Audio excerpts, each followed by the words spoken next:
જો તમારા ઘૂંટણમાં દુખાવો છે, સીડી ચડવામાં પણ તકલીફ પડે છે, બેસવા અને ઉઠવામાં આ દુખાવો સખત વધી જાય છે અને ડોક્ટરે કીધું છે કે હવે ઓપરેશન જ એકમાત્ર રસ્તો છે, તો આ વિડીયો ફક્ત તમારા માટે છે।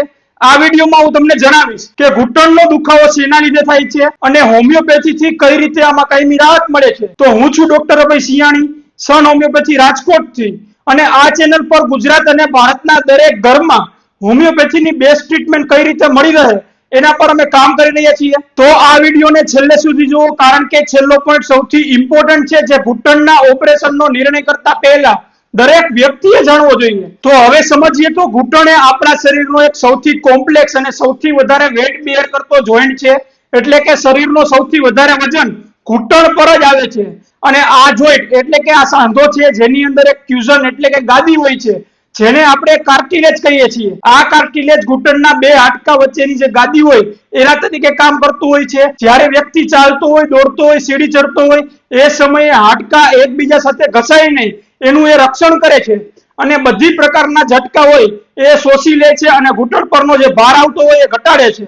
ઘૂંટણના દુખાવાનું સૌથી કોમન કારણ છે ઓસ્ટિયોઆર્થરાઇટિસ। તે ત્યારે થાય છે કે જ્યારે આ બે બોન વચ્ચેની જે ગાદી હોય એટલે કે હાડકા વચ્ચેની જે ડિસ્ક હોય એ ધીમે ધીમે ઘસાઈ જાય છે, એટલે કે બે હાડકા એકબીજા સાથે અથડાય છે, એટલે કે જોઈન્ટની જે સ્પેસ હોય એ ઓછી થઈ જાય છે અને ત્યારે દુખાવો થાય, સોજો આવે અને જકડાઈ જાય છે। અને જ્યાં સુધી આના મૂળ કારણને સમજીને એના પર ટ્રીટમેન્ટ ના કરવામાં આવે ત્યાં સુધી દર્દી ગમે એટલી પેઇન કિલર ખાય, સ્ટીરોઇડના ઇન્જેક્શન લગાવે, પણ જ્યાં સુધી એનો પાવર છે ત્યાં સુધી તેને રાહત થાય છે, ત્યારબાદ એ ફરીથી પાછું આવે છે। તો હવે વાત આવે ઘૂંટણ બદલવાના ઓપરેશનની, તો એને ની રિપ્લેસમેન્ટ કહેવાય છે, જે 3 થી 5 લાખનું થાય છે, જેમાં પણ સક્સેસની કોઈ જ ગેરંટી નથી।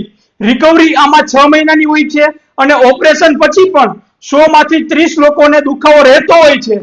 તો હવે વાત કરીએ દુખાવો થવાના કારણોની, તો સૌ પ્રથમ યુરિક એસિડનું વધવું, જે ગાઉટ આર્થરાઇટિસ અને ગુજરાતીમાં એને સંધિવા પણ કહેવામાં આવતું હોય છે, જેના લીધે ઘૂંટણ અને અંગૂઠામાં વધારે દુખાવો થવો, સાંધા જકડાઈ જવા, આ બધી તકલીફો દર્દીઓમાં જોવા મળતી હોય છે। આનું બીજું કારણ છે ઓબેસિટી એટલે કે વધારે પડતો વજન।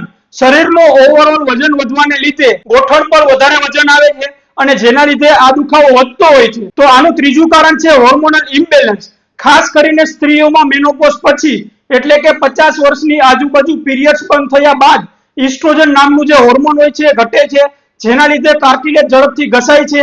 આ જ કારણ છે કે પુરુષો કરતા સ્ત્રીઓમાં આ દુખાવો વધારે જોવા મળતો હોય છે। આનું ચોથું કારણ છે સેડેન્ટરી લાઇફસ્ટાઇલ, એટલે કે જ્યારે કોઈ પણ વ્યક્તિ નાની મોટી એક્સરસાઇઝ કે કોઈ સામાન્ય વોકિંગ પણ લોકો રોજિંદા જીવનમાં બંધ કરી દે ત્યારે આ મસલ જે છે એ વીક થઈ જાય છે અને ઘૂંટણને સપોર્ટ પણ ઓછો મળે છે। હવે આનું પાંચમું કારણ છે કેલ્શિયમ અને વિટામિન ડી ની ઉણપ, જ્યાં બોન ડેન્સિટી ઓછી થઈ જાય છે। અને છઠ્ઠું સૌથી ઇમ્પોર્ટન્ટ, જ્યારે દુખાવામાં વધારે પડતી પેઇન કિલર કે સોજો ઘટાડવાની દવાઓ આ બધી વસ્તુઓ ખાવામાં આવે તો ઇવેન્ચ્યુઅલી જોઈન્ટને એ વસ્તુ ડેમેજ કરતી હોય છે। તો હવે વાત કરીએ લક્ષણોની, તો ધ્યાનથી સાંભળો અને જોવો આ લક્ષણો તમારા શરીરમાં, તમારા ઘરમાં અથવા તો તમારા પેરેન્ટ્સમાં કોઈને છે કે નહીં।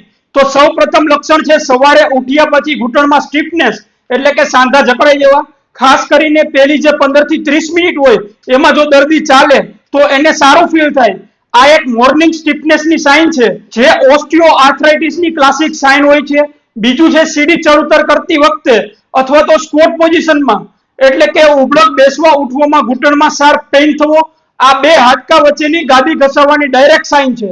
હવે ત્રીજું લક્ષણ છે ઘૂંટણને વાળતી અથવા ખોલતી વખતે અવાજ આવવો, સોજો આવવો, ઘૂંટણની સ્કિન છે થોડી ગરમ લાગવી, આ બધા એક્ટિવ ઇન્ફ્લામેશન એટલે કે સોજાના લક્ષણો છે। તો હવે ચોથું લક્ષણ છે લાંબો સમય ઉભા રહ્યા પછી અથવા તો વધારે બેસવા બાદ ચાલતી વખતે ઘૂંટણ લોક ફીલ થવો અથવા તો ચાલવામાં તકલીફ થવી। પાંચમું લક્ષણ છે ઘૂંટણની આસપાસ થાઈ એટલે કે સાથળ અને કાફ એટલે કે પિંડીના મસલ્સમાં વધારે પડતી નબળાઈ ફીલ થવી અથવા મસલ એટ્રોફી એટલે કે પગ પાતળા થઈ ગયા હોય એવું ફીલ થવું। તો હવે વાત કરીએ આની ટ્રીટમેન્ટની, તો હાલમાં એલોપેથીમાં ની પેનની ટ્રીટમેન્ટમાં જનરલી 3 સ્ટેપ ફોલો કરવામાં આવતા હોય છે। તો પહેલું સ્ટેપ છે પેઇન કિલર અને એન્ટી ઇન્ફ્લામેટરી એટલે કે સોજો ઘટાડવાની દવાઓ, જેમ કે ડાયક્લોફેનાક, આઇબુપ્રોફેન, પેરાસિટામોલ, જે દુખાવાના સિગ્નલને મગજ સુધી પહોંચાડતો અટકાવે છે, સોજો ઓછો કરે છે અને એના લીધે પેશન્ટ જ્યાં સુધી એ દવા લે ત્યાં સુધી એને સારું લાગે છે અને દવાની અસર પૂરી થતાં જ 4 થી 6 કલાકમાં આ દુખાવો અને સોજો ફરીથી પાછો આવે છે। અને લાંબા સમય સુધી જો કોઈ વ્યક્તિ પેન કિલર ખાય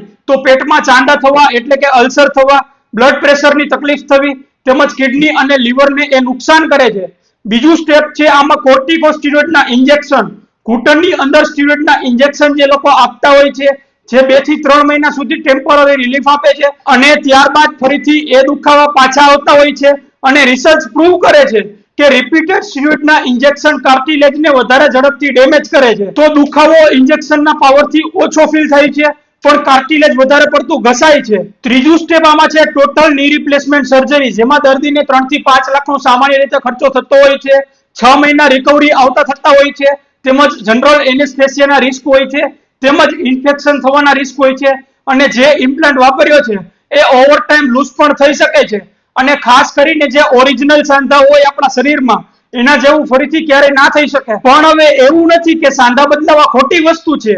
એ એપ્રોચ જ્યારે ગંભીર ઇમરજન્સી સિચ્યુએશન આવે, જ્યારે કોઈ પણ વ્યક્તિને ફ્રેક્ચર થાય અથવા તો સિવિયર ડિફોર્મિટી હોય ત્યારે આ વસ્તુ બેસ્ટ ઓપ્શન હોય છે. પણ જ્યારે વાત આવે અર્લી ટુ મોડરેટ ઓસ્ટિયોઆર્થરાઇટિસની, જે 80% પેશન્ટમાં જોવા મળતું હોય છે, તેમાં ઓપરેશન બેસ્ટ ઓપ્શન નથી. જેમાં હોમિયોપેથી ઘૂંટણના દુખાવાને તેમજ સોજાને સપ્રેસ કરવાને બદલે બોડીમાં નેચરલ હીલિંગ મિકેનિઝમને સ્ટિમ્યુલેટ કરવામાં આવતી હોય છે, જે કાર્ટિલેજના ઘસારાને સ્લો ડાઉન કરે છે. ઇન્ફ્લેમેશન એટલે કે સોજો આવવાના કારણ ઉપર કામ કરે છે. સંધિવાના દર્દીઓમાં યુરિક એસિડ મેટાબોલિઝમ ઇમ્પ્રૂવ કરે છે. સ્ત્રીઓમાં હોર્મોનલ ઇમ્બેલેન્સને કરેક્ટ કરે છે અને ઇમ્યુન સિસ્ટમને રીબેલેન્સ કરે છે. અને હોમિયોપેથીમાં ટ્રીટમેન્ટ કમ્પ્લીટલી ઇન્ડિવિડ્યુઅલાઇઝ છે.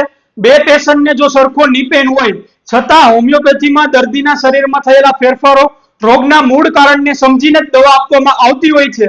અને આ જ રીઝન છે કે સેલ્ફ મેડિકેશન હોમિયોપેથીમાં વર્ક નથી કરતી, કારણ કે જ્યાં સુધી રોગનું મૂળ કારણ સમજવામાં ના આવે ત્યાં સુધી કરેક્ટ ટ્રીટમેન્ટ આમાં પોસિબલ નથી થતી. તો સન હોમિયોપેથી રાજકોટમાં અમારી એક્સપિરિયન્સ ડોક્ટર્સની ટીમ છે, જેમાં દર્દી રાજકોટ ક્લિનિક ખાતે પણ આવી શકે છે, જે મૂડી વિસ્તારમાં આવેલ છે.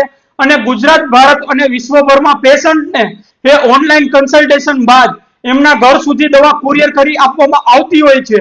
તો કન્સલ્ટેશન માટે સ્ક્રીન પર આપેલ નંબર પર કોલ કરો અથવા તો વોટ્સએપ પર મેસેજ કરો. અમારો કોન્ટેક્ટ નંબર અને લોકેશન આ વિડીયોના ડિસ્ક્રિપ્શનમાં પણ આપેલ છે. તો મિત્રો, આ વિડીયોમાં અમે સાંધાના દુખાવાની સંપૂર્ણ માહિતી આપી છે. તો આ વિડીયોને લાઈક કરો, કોમેન્ટ કરીને અમને જણાવો કે આ વિડીયો તમે ગુજરાતમાં કઈ જગ્યાએથી જોઈ રહ્યા છો. અને હજી સુધી જો તમે અમારી ચેનલ સન હોમિયોપેથી રાજકોટને સબસ્ક્રાઇબ નથી કરી તો અત્યારે જ કરો અને બેલ આઇકનને પણ પ્રેસ કરો, જેનાથી દરેક વિડીયો અમારા જ્યારે આવે તેની નોટિફિકેશન તમને આવશે. અને સૌથી ઇમ્પોર્ટન્ટ, આ વિડીયો એવા લોકો સુધી શેર કરો જેને આ સાંધાના દુખાવાની તકલીફ છે. તો હું છું ડોક્ટર અભય સિયાણી, સન હોમિયોપેથી રાજકોટથી. ફરીથી મળીશું આવતા વિડીયોમાં. ત્યાં સુધી સ્વસ્થ રહો, સુરક્ષિત રહો. જય હિન્દ.